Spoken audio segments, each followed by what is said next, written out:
On commence tout de suite avec la première question de Cyril de Saint-Guillaume. Pas un fromage, je viens de dire Saint-Guillaume. Oui, Martina me fait signe que oui, du Saint-Guillaume. Cyril.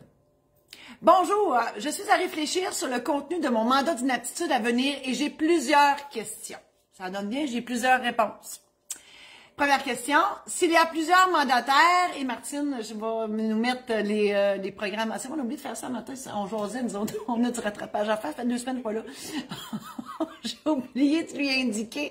D'habitude, je lui indique un peu quoi, mais elle est extraordinaire, elle va toutes nous trouver ça.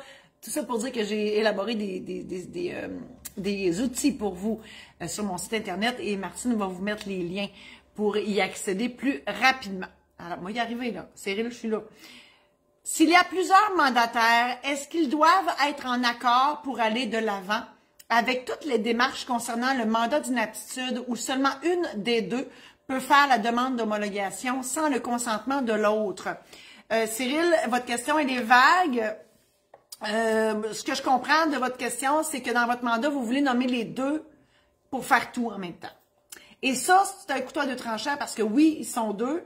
Ils peuvent se donner une procuration pour des actes simples. Aller faire un dépôt à la banque, aller acheter des affaires, tu sais, des petites affaires, mais vendre une maison, les deux vont être là. La demande d'homologation, les deux devront être là. Donc, c'est beaucoup demandé aux gens. Et bien évidemment, si vous nommez ces deux personnes-là, elles doivent être dans la même ville. Parce que on comprend que le mandataire, il y a plusieurs jobs. En fait, il y en a deux. La première, c'est de s'occuper de vous.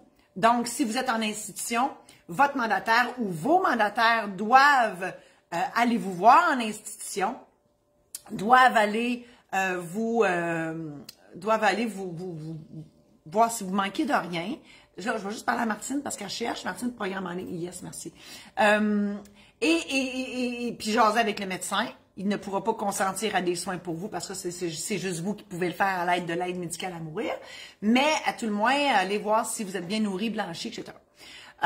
Pour pas dire que si vous avez eu votre bain par semaine et que votre lit est propre.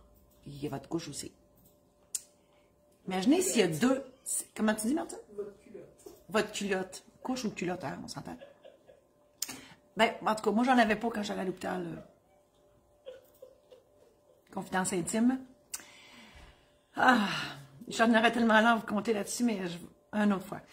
Et le mandataire, il y a l'autre job qu'il y a, votre ou vos mandataires, c'est de gérer vos affaires.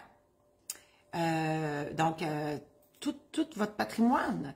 Vendre votre voiture, mettre du gaz dedans, la faire réparer, le toit de la maison coule, renouveler votre hypothèque, payer votre compte de téléphone, blablabla.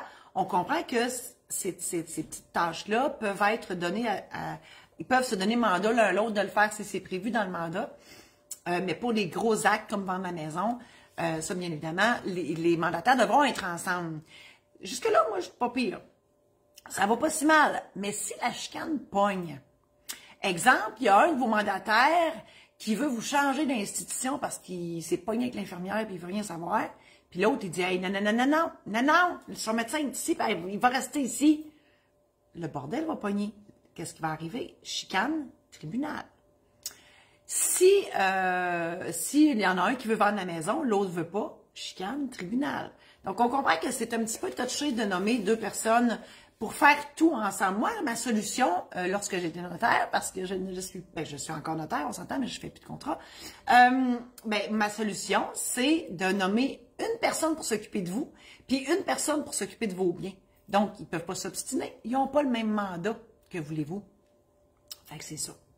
Mon Dieu, t'es rendu où, Martine? On dirait que tu me fais peur. Ah, tu cherches notaire par... Oui, ben oui. Je suis sur mon perso, qu'elle me dit. Puis là, elle va me mettre sur mon pro. Et voilà. Cyril, tu as une autre question. Vous avez une autre question, mon Dieu. Cyril, j'ai un feeling que vous avez un certain âge ou un âge certain. Deuxième question. Une fois le mandat... on dirait que je parle beaucoup aujourd'hui, je me suis ennuyée. Une fois le mandat... Martine, il y a une erreur. Ah, tu les as pas. Une fois le mandat d'inaptitude en vigueur, est-ce que l'un des deux peut agir sans le consentement de l'autre ou pour toute action, ils doivent avoir l'approbation de l'autre? Mais c'est ça, c'est un peu ce que j'ai dit tantôt.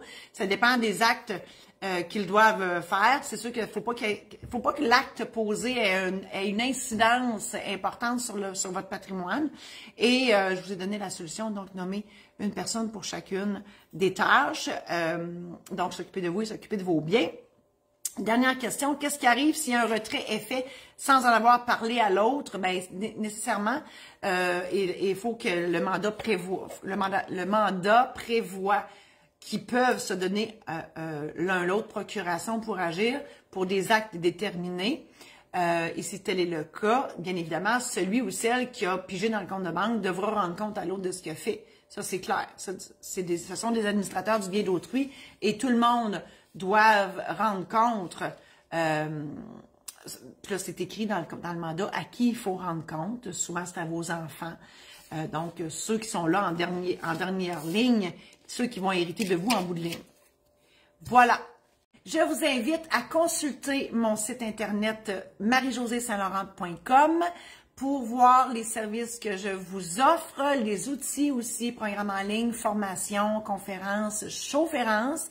Je suis à la préparation de ma première chaufférence qui s'intitulera « Tout est possible », qui sera bientôt. Il y a un onglet sur mon nouveau site où je mettrai les dates éventuelles.